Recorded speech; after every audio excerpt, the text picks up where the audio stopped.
Hello friends, আমি কথা বলি। আমি আবার তোমাদের কাছে চলে এসেছি আমার দেখা ব্লগ নিয়ে। তো আজকে যাচ্ছি রজতের কোঅপারেটিভের প্রোগ্রামে। বর্ষার উৎসব, ইলিশ মাছের প্রোগ্রাম রয়েছে। তো সেটা আগস্ট মাসেই হয় মোটামুটি, কিন্তু এটা টেনে সেপ্টেম্বরে চলে এসেছে, সবার সময় সুযোগ বুঝে আর কি হচ্ছে। তো রজত তো থাকতে পারছে না, তো আমাকে তার ওর মানে ও থাকছে না যেহেতু, সেহেতু আমাকে ওর সাবস্টিটিউট হিসেবে যেতে হবেই। আমি দুই ছেলেকে নিয়ে যাচ্ছি। তো অনেকটা দেরিতেই যাচ্ছি, কারণ কি আমার ছেলেদের পরীক্ষাও শুরু হয়ে যাবে, কারণ পুজোর আগেই যেন পরীক্ষা শেষ করতে হবে ওদের। তাই জন্য পরীক্ষা রয়েছে সামনের সপ্তাহে, মানে এই সপ্তাহতেই উইকেন্ডে, মানে শুক্রবার দিন থেকে পরীক্ষা শুরু হবে। তো তাই জন্য একটু দেরি করেই যাচ্ছি পড়াশুনো করে। তো চলো কী কী কতটা দেখতে পাচ্ছি, কি হচ্ছে মোটামুটি দেখাচ্ছি। অনুষ্ঠান তো হয়, খাওয়া দাওয়া হয়, যেটুকুনি পাচ্ছি তোমাদের দেখাচ্ছি, সঙ্গে থাকো। চলে এসেছি, কিন্তু অনুষ্ঠান একদম শেষের পথে। আমাদের পাড়ারই এক দাদা গান গাইছে, সবাই আমরা সঙ্গ দিচ্ছি।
মানুষ মানুষকে বন্ধ করে, মানুষ মানুষকে জীবিকা করে, মানুষ মানুষকে বন্ধ করে, মানুষ মানুষকে জীবিকা করে। পুরনো ইতিহাস ফিরে গেলে লজ্জা কিছুই পাবে না। ও বন্ধু, মানুষ মানুষের জন্য, জীবন জীবনের জন্য। এটা বাঁশতলায় উৎপল দত্ত মঞ্চ, ওখানে আমরা প্রোগ্রাম করি প্রত্যেক সময়।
আমার জন্মভূমি, সেজে আমার জন্মভূমি, সেজে আমার জন্মভূমি।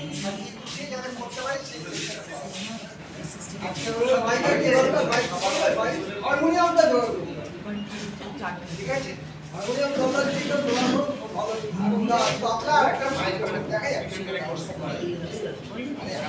অনিশ্চয়তার মধ্যে ছিল পুরোপুরি। চেহারা ধারণ করছে। এটা তখন ঠান্ডা হয়ে যাবে। এসি ভাড়া দিয়ে ঘর নিয়ে দশটা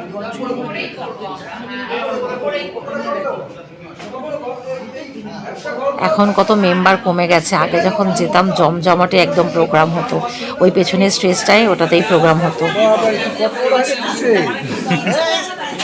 কেমন আছো তুমি? খাবার খেতে এবার চলে এসেছি।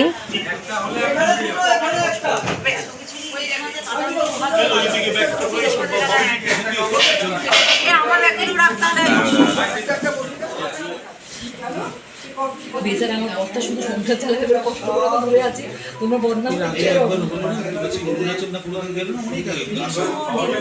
হ্যাঁ পড়াশোনা এইসব চেঞ্জ করে না করা যায় না।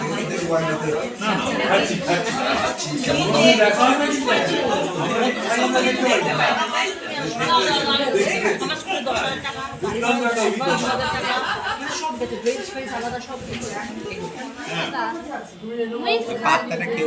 পাতাটাকে বলে তেজ পাতা, বেলিফ। বেলিফ এটা ওই যে পাতা খাচ্ছে, ওই যে পাতা খাচ্ছে।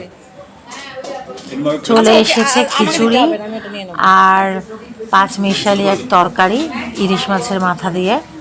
মেন আকর্ষণ তোমার মাছটা এখনো জ্যান্ত পড়ে রয়েছে। আমার তো ইলিশ মাছ বাঁচতে টাইম লাগে, আমরা একদম কাঁচা ই করতে পারি না। দু হাত দিয়ে শুরু করবো এবার ভাবছি। আমিও 2 হাত দিয়েই শুরু করেছি, নাহলে এই স্ট্রাগল আর শেষ হবে না। তো ইলিশ মাছ ছিল, ইলিশ মাছ খাওয়া হয়ে গেছে। এবার এসেছে আনারসের চাটনি, ব্যাডমিন্টন পাঁপড় আর রসগোল্লা। এই হলো আমাদের মেনু।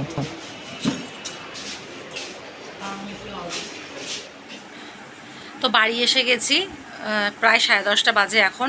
ফ্রেশ ট্রেশ হয়ে নিলাম। তো যাই হোক, আমরা কোঅপারেটিভে তো গেলাম, তোমাদেরকে দেখালাম। আসলে আমরা অনেকটা দেরিতে গেছি, 7টা থেকে এমনি প্রোগ্রাম চলছে। মানে 6টা থেকে বলে সবাই, আস্তে আস্তে একটু দেরি করে 7টায় প্রোগ্রাম শুরু হয়। গান, নাচ, আবৃত্তি, কবিতা সবই হয়। তো যাই হোক, আমরাও করতাম আগে, নাচ করতাম আমি, ছেলে। কিন্তু পরীক্ষা টরীক্ষা এখন আর করা হয় না।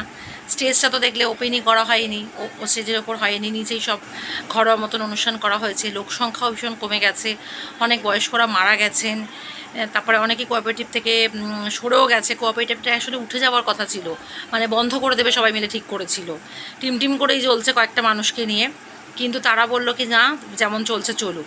এটা কোঅপারেটিভটা মানে 25 বছরের তো অনুষ্ঠান হলো, মানে বেশ অনেক বছর, মানে 30 বছর প্রায় হবে কোঅপারেটিভটার বয়স। মানে অত ভালো আমি বলতে পারবো না, তবে 30 বছর তো মোটামুটি হবেই। আর আমার বড় বেশ 25-26 বছর ধরে রয়েছে এই কোঅপারেটিভে, বেশ অনেক বছর আগে, আমার বিয়ের অনেক আগে থেকে।